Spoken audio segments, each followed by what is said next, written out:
Welcome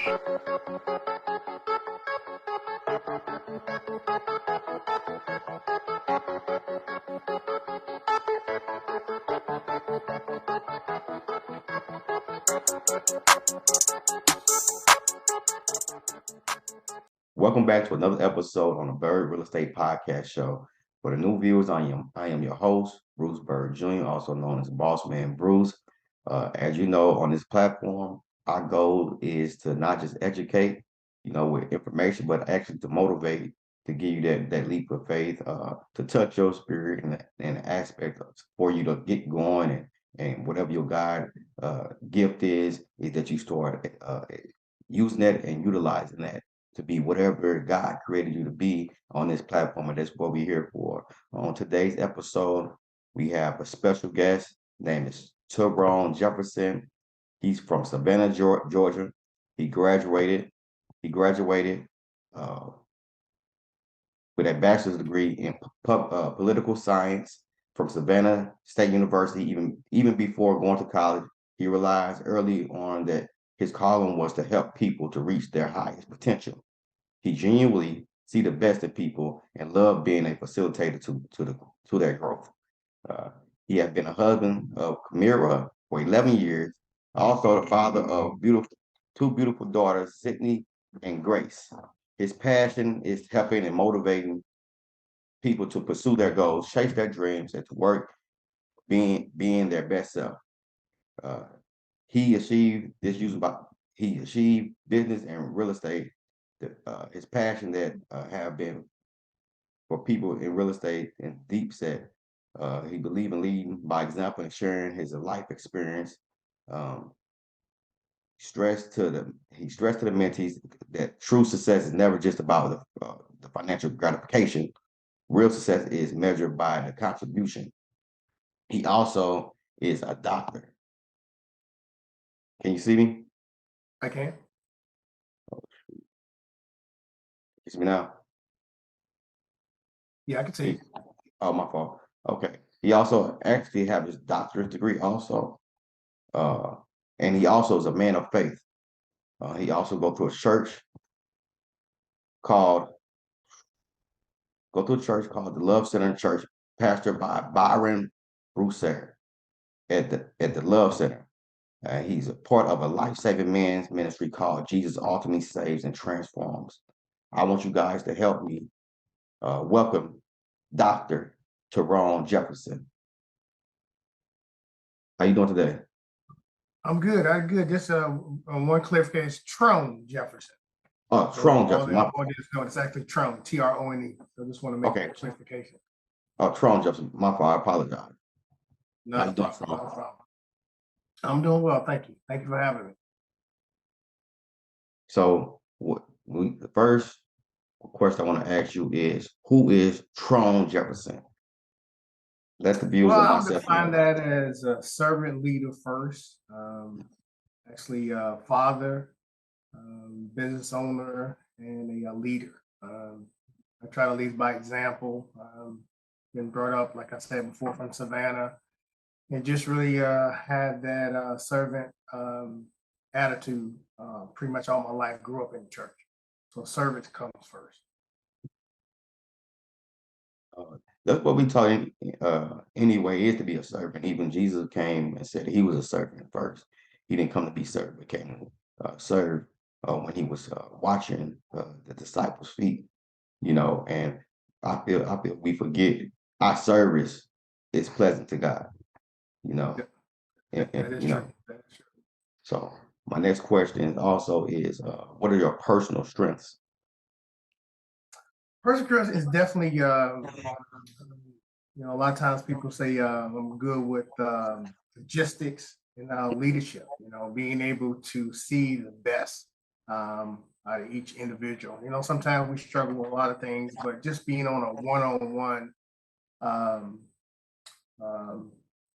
pretty much same level with someone, being able to talk to them and kind of figure out what's going on. I think that leadership and being able to listen. A lot of times, we lead, but listening to someone's needs and desires, I think is a great opponent for somebody as a leader. Mm-hmm. Okay. What do you love most about life? Life just, I'm really grateful, just waking up. A lot of times, my niece just had a post, I think on social media this morning and say, we should be grateful just waking up because some people didn't wake up last night. I'm really grateful. I had a twin brother, Mm, and he died actually in 2011. So he's not here. So I always, focus on just being here, being in the moment and making the best out of every situation. Yeah, we fall and we fail at certain things, but not staying down, just getting back up and trying it all over again. That's best. that's unique right there because people think in life after you go through tests that you're not gonna fall again or you're not gonna bust your face. But in the Bible, it's because I read the Bible and I get a lot of analogies of um how to maneuver past, present, future. I get, revelation on what's to come. And God didn't say we weren't gonna fall again. He said a righteous man falls 7 times, but he rise again. You know, so we have to understand that and really embrace that. You know, and that's what I tell myself, and I tell others around me also as well. And that's a great thing. You know, to learn. Also, so tell us more about the marriage life, your children, what's does that do for you as a man? Yeah, this is my second marriage.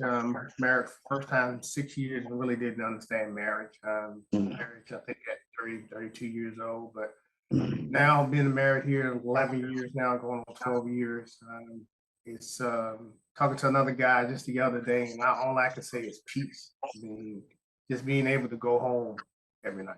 Sometimes, I was in that time frame when I was married this first time. Sometimes I didn't even want to go home. But peace is definitely a good distinction when you could say that your family uh, they view you as a leader. They follow all my footsteps, all my the guidance, and they whatever I decide, they can roll me. Like you say, ride or die. That's my wife.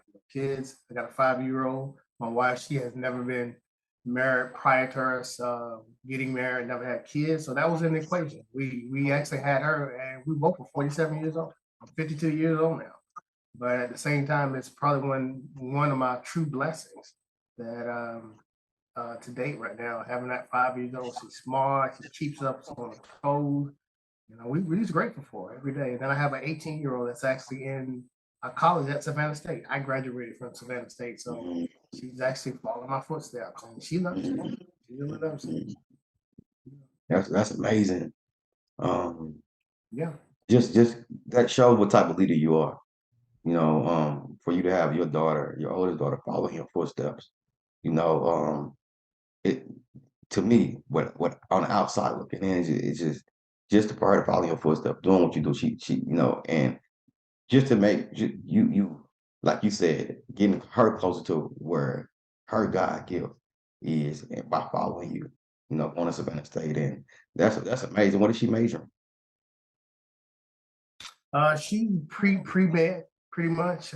She like a lot of times kids say pre-med or lawyer whatever. I tell them start slow. You may have some biology. She loves biology, so she wants to be a doctor. So I tell her take your time. Kids, as you know, they change maybe 3 or 4 times before they actually Mm, decide what they want to do. But at this point now, she says she's gonna be a doctor. mm, mm. I got a question for you also. Me just interviewing you, you got a certain type of calmness to you. Where do you like? How did you gain this type of calmness? And I do see peace in you. How did you gain that? Like, I think it's everyday living, experience, you fall down, you get back up. We have the ability to change our own life and our own decisions just by, us.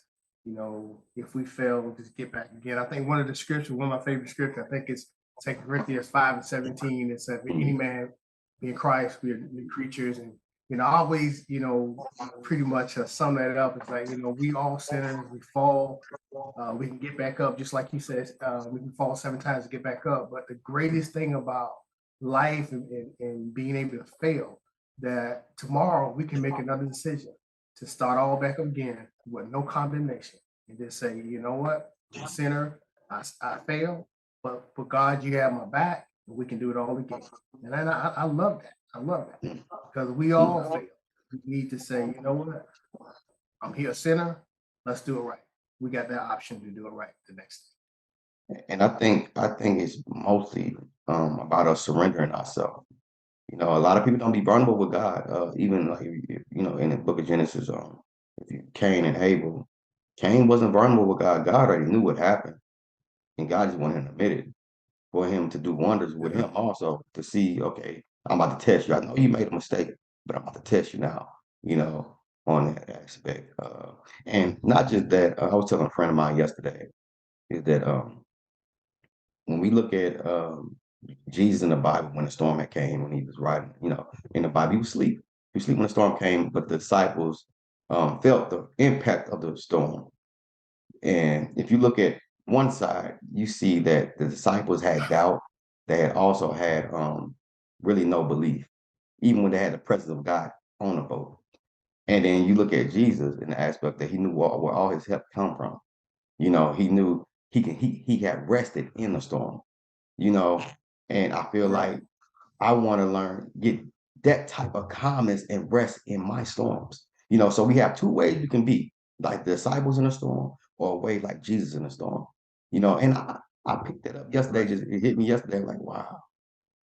You know, because I just started fasting. You know, and I believe that will give you very clear uh confirmation. You know, Understanding. but no, and that's why I asked you because I've been going through that also with a peaceful spirit and aspect because you know, and I see how and why I want to do it now, you know, or where it comes from, you know, and me just really Right. like following the lead of Jesus, you know, of how peaceful and how he rested in the storm and God do miraculous things when your spirit is at a calm space. You know, he'll do something good because that shows trust and no doubt. But no, I just wanted to share that. But the next question I want to ask is more about your business. You know, how did it feel for you to gain that success, or like when you first got your first check in real estate? What was the feeling?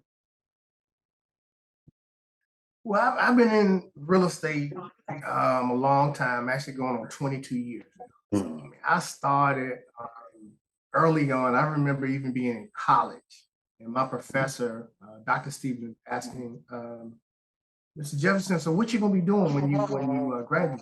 I said, "Doc, I'm gonna be in real estate." He said, "I can see that. I can see that." So I knew early on that I was gonna be in real estate. I mean, I started off not knowing direction about the real estate, but I knew it was going to be in real estate. I started off 2000 at a real estate law firm. True mm, story. I'm gonna tell you this just true story how I actually got into real estate. I was working at the airport because I worked at the airport as a sky cap in Savannah, Georgia. You know, for 7 years. Took me all through mm, college. When I left Savannah, Georgia. I moved to Atlanta, and there was an ad in the paper for Kim and Associates law firm. Didn't know anything about it. It just said they had opening at this King King and Associates. So I applied, and at the time, they didn't have any openings. But what I did, I applied. They interviewed me, mm, and for 7 months, I called this attorney, Kim King, for 7 months. And at that point, I already knew the staff. I knew everybody. When I called, they knew my name, they knew my voice. So, Mr. Jefferson, you know, we thank you for calling, but we still don't have anything. But after 7 months, this is what happened. Kim Kane told me, said, Mr. Jefferson, we have never met anybody in my lifetime, my career, that somebody was so diligent and so mm, committed to getting a job that I didn't even know nothing about. They mm, said, we don't have a job available, but we're going to create a job for you. mm, That's how I started in real estate. They created mm, a job for me as a title manager. Didn't know anything about titles. So I was a title manager, had my own office, managing people. And then I actually went to a title company, doing title companies. I met one of the ladies in the office. We became friends. I call her my big sister. I still see her to this day. Just saw at the Falcons game last week. So um, long history of real estate, and then I started my own business at that point, doing inspections for business at the foreclosure 2008, 2009. I was doing 40, 50, 60 inspections a day. Mm. Banks, foreclosure houses, actually bidding at the courthouse for investors on my phone. It was a platform to bid on your phone. And after that, I went to a company called D.R. Horton. I actually sold um, new homes for 10 years for D.R. Horton, new home sales. And that's when I really started really making money. This was back in 2005. Two different times I worked there, but 2005, but just getting, big checks, $15,000, $20,000 checks for selling homes. So I did that for a while, and then I realized in 2000, I guess 17, 18, I realized I want something more. It's got to be something more. I wanted to definitely stay in the field of real estate. So I just kind of, pretty much revamped my business. I've already doing inspections. I already had that platform.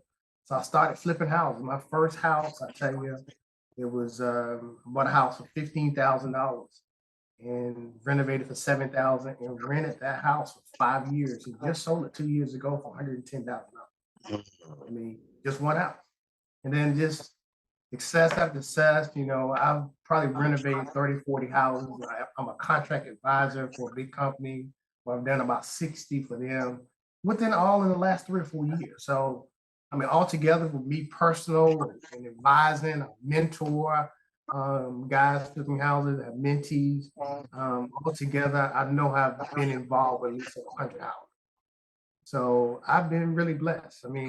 I really can't, I don't have any, nothing bad to say about, my career, my life, because I started off slow. It started off, gradual and just making connections, being trustworthy and being that person, that go-to person to say, you know what, we can count on him. I'm an agent here in the agent in Atlanta, I'm an agent as well. Then also within the last 6 months, I'm actually an international agent. I sell real estate in the Dominican Republic. We take investors on a guided tour so they can actually buy property. So I can say, real estate has been my life. I love it. I tell people all the time, do something you love and you'll never work a day in life. When I first started out, at that King Associates, one of the things I said to them, you don't even have to pay me. I just want to learn the business. I want to volunteer. I want to learn the business, and I do what I can to get in the industry. And it has worked for me. It's been grateful. I am grateful. I tell you, I am grateful. Grateful. I'm gonna go back because like you said, I'm a big listener, and I always ask God to make me a better listener. Yeah. I want to be slow to open my mouth and more open ears. And when you said 7 months, I thought about when we was talking about earlier when a righteous man falls 7 times. Yeah. And to go back to that number 7 again. How it represents how the righteous will rise. No matter what, persevering, meaning persistent. You just got to do it. And that's amazing just how God not they didn't open the door for you, but God had opened that door for you because of That's your right. of your belief, and your trust in Him. That's amazing right there. I like key points like that because I want to let our viewers know, about like uh our spirituality, our trust in God, and the aspect of this is what you need, to in order for doors that's that no one, that no one can do for you, or doors that that's wondrous or miraculous will open up for you when you have that type of perseverance, that type of trust, you know, Right. having a spiritual connection to God, so like that's amazing, so do you feel like before that door opened up, it was other things you had to let go? Because I was always taught to let things go in order to gain certain things. Well, not necessarily letting things go. Sometimes when you're young, you don't really know have that tunnel focus about doing what do you need to do at that age. And I mean, when I was younger, I knew about real estate, but even then, it wasn't solid. You know, you try different things. I think I worked at Enterprise rent a car at one point, but even then, I think that's when I left, and I knew then that this is not for me. You know, I need to focus on real estate. Even if I'm doing a part-time job, I need to get into real estate, and that's what I did. I mean, grateful that I did because it really changed my life. You know, um, that real estate has been that thing that drives me to want to get up in the morning. You know, I employ people, have a full-time assistant. I have two guys that go out and do inspections for me, and just contractors that I'm responsible for. So that we even between like was it February, March, and April, this particular company that I was overseeing projects for, we did 40 renovations in 90 days. And that takes a lot of dedication. You know, I'm overseeing everything. I kid you not, man. I was telling somebody the other day, I was looking at some bank statements, not to brag or anything about it, but I remember overseeing 1 month. I remember this company back in April, I think they deposited $350,000 in my account just to oversee these accounts. And I say that to say a company would never do that if they don't trust you. I promise you. I mean, with all the stuff that goes on in the world, there's no way in the world a company will deposit that kind of money and say, you got these 40 houses, but it is a deposit to get started with these houses. I tell you, when you're faithful for the little, God gonna bless you. I promise you. Well, I like that you dropping gems. You drop that word trust came back. You know, it's like everything God do everything and orchestrated back to Him. If you trust me, you know, you trust me with a little, I'm gonna bless you with a lot. I'm gonna bless you with a lot. Yeah. You know, and that's crazy because you know God spoke to them people to trust you with this. You know, because what you had trusted Him with. You know, that's amazing. That's amazing. So next topic is what are you up to now? You know, I heard you doing mentoring. You writing books, or what are you up to now? You know, are you expanding your Yeah, business? now that I have a lot of stuff down the pipeline that I have thoughts and put into pretty much fruition yet, but I want to create a nonprofit, you know, just for, you know, you hear that people buying houses, single family, the down payment or the deposit, a lot of people can't even come up with, you know. So sometimes that's on my mind that talking to somebody to try to get some nonprofit so I can actually help people to come up with down payments and deposits so they can actually branch out and do some other things. Just that little thing right there will impact people's life tremendously. So that's one thing. You know, I'm in thoughts to write a book to really kind of tell about my life. You know, 'cause I think a lot of people would, you know, pretty much they would understand. I mean, based on my background, based on, you know, people, everybody comes from different, you know, everybody come from, I say different marinades. You know, everybody ingredients is different. But when you come from Savannah, somebody coming from Chicago or New Orleans, or, you know, everybody's different. But at the same time, when you got that same drive and same focus and determination, it all works together. All works together. You know, I got 2 projects now that just started. You know, my whole career has been renovation and pretty much mentoring guys and mentees. But now my first 2 projects that I just bought 2 lots, and I'm about to build my first 2 brand new construction houses. So I just closed on them in October 31st, about a month ago. Got the architecture drawings, the survey, pretty much all the permits right now. So I'm ready to go. I mean, that's exciting. That's been a really highlight of my career so far. That, you know, I came from nowhere, and now I'm be able to build 2 brand new houses. That says a lot for me. That's powerful right there.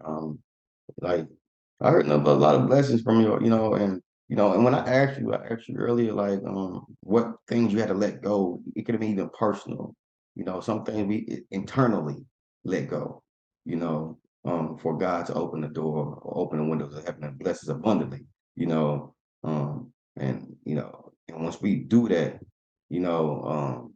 like I say, he can come in and work on us and we become an instrument of God. That's right. Where he can dwell, and 'cause I know me personally, I had to let things go, and it costs like a sacrifice in order to Yeah. experience a greater God. You have to, let certain things go. That's why I asked you earlier. I actually want to add, a lot of people don't tell about the struggles, but I've always been, transparent that 2008 was probably one of my worst years. I went through divorce, foreclosure, and bankruptcy all in 1 year within the last three months. But I even remember talking to some of the guys at the church, and I tell them the story, and they look at me. It's like, man, I sure wish I was in your shoes. And one of the things that bothers me, because you don't know what people have gone through.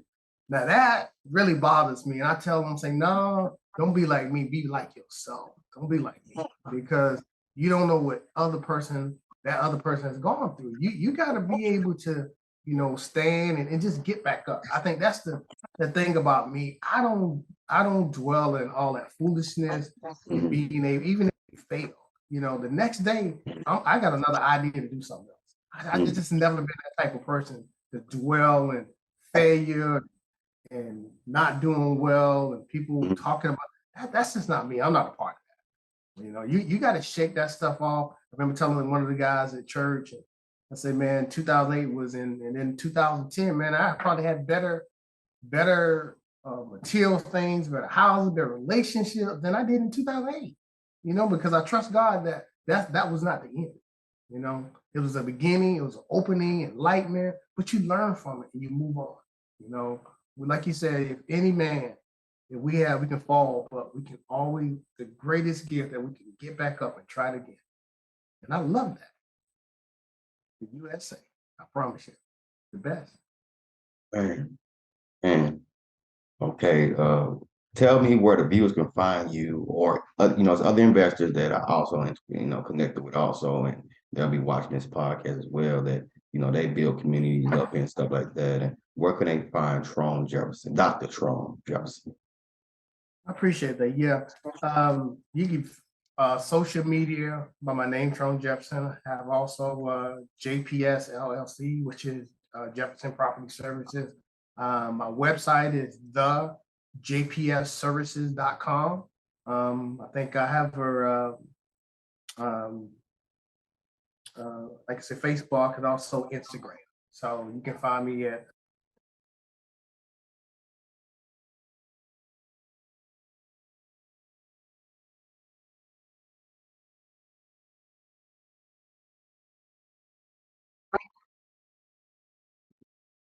Yeah, jumped off, but you now Yes, say it sir. again.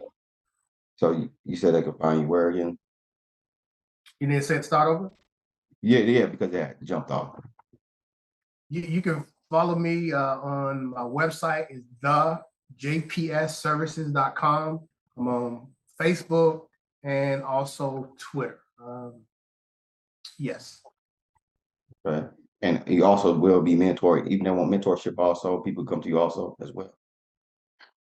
Yeah, that's actually all a part of my website, services, platform, mentees, and also some of the projects that we do is all on that website. Okay, that's perfect.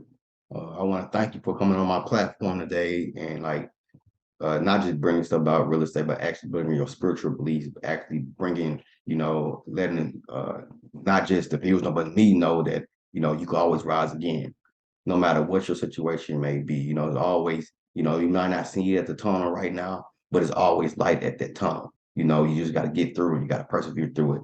And you brought that to my platform today, and I appreciate you, Dr. Trone Jefferson, coming on the Byrd Real Estate Podcast show and educating us, not just the viewers, but educating us. When I say that, me too. I'm a student first, Yes, in anything. So, and I appreciate you. Until next time, please like, subscribe on I Am Boss Man TV. Also, follow me on Instagram. Friend me on Facebook at Bruce Byrd. Until next time, thank you. Thank you for having me.